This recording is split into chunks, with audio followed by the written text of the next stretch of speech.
Assalamualaikum warahmatullahi wabarakatuh. Perkenalkan, nama saya Afra Laura Salsabila dengan NIM 11026240045. Saya mahasiswi jurusan Pendidikan Khusus.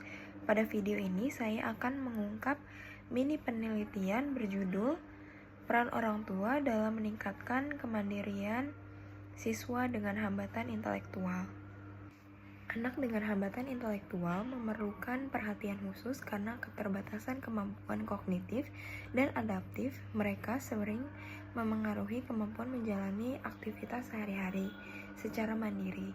Salah satu aspek penting yang perlu dikembangkan adalah kemandirian, agar anak tidak selalu bergantung kepada orang lain dan dapat berpartisipasi aktif dalam kehidupan sehari-hari.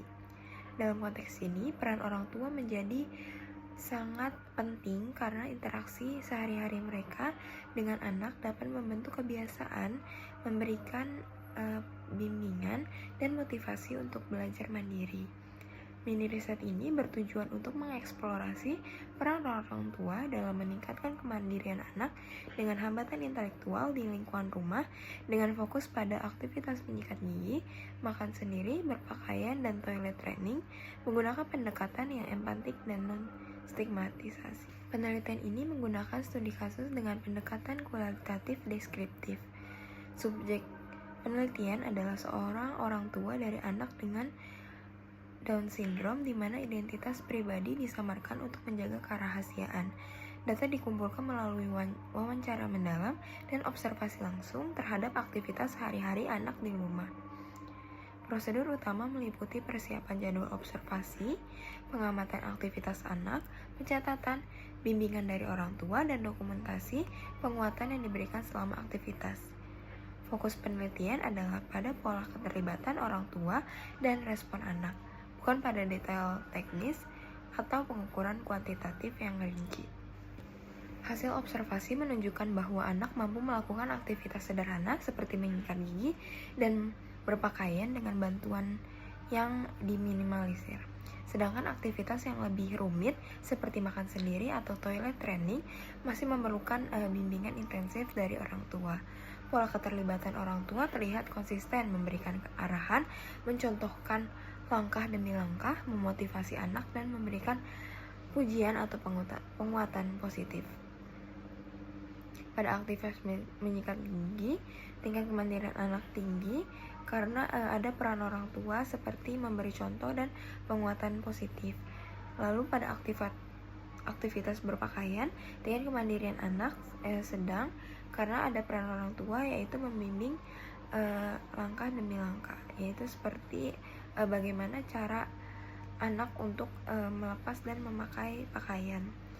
Lalu pada aktivitas makan sendiri, itu tingkat kemandiriannya sedang ke rendah. Peran orang tua yaitu mengawasi dan mengingatkan. Selanjutnya yang terakhir ada aktivitas toilet training yang tingkat kemandiriannya masih rendah. Juga peran orang tua yaitu memberikan bimbingan intensif.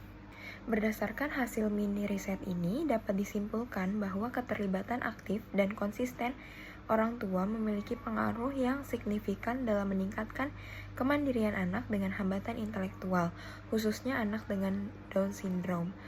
Anak lebih mudah menguasai aktivitas sehari-hari yang bersifat rutin dan sederhana seperti menyikat gigi dan berpakaian, sementara aktivitas yang lebih rumit seperti makan sendiri dan toilet training membutuhkan bimbingan bertahap, pengawasan intensif, dan penguatan positif dari orang tua. Temuan ini menunjukkan bahwa pengembangan kemandirian anak bukan sekadar kemampuan motorik atau kognitif, tetapi juga dipengaruhi oleh dukungan emosional, motivasi, dan interaksi yang hangat dari orang tua atau pendidik. Secara praktis, hasil penelitian ini dapat menjadi panduan bagi guru dan pendidik khusus untuk merancang strategi pembelajaran yang melibatkan kolaborasi dengan orang tua.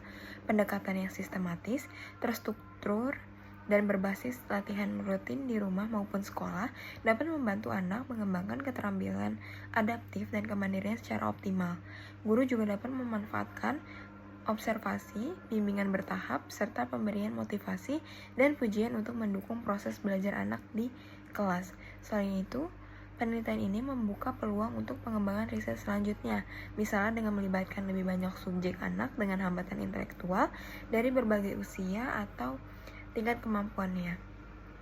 Penelitian lanjutan dapat mengeksplorasi metode pembelajaran atau intervensi khusus yang lebih sistematis, termasuk penggunaan media visual, teknologi, program interaktif untuk meningkatkan kemandirian anak.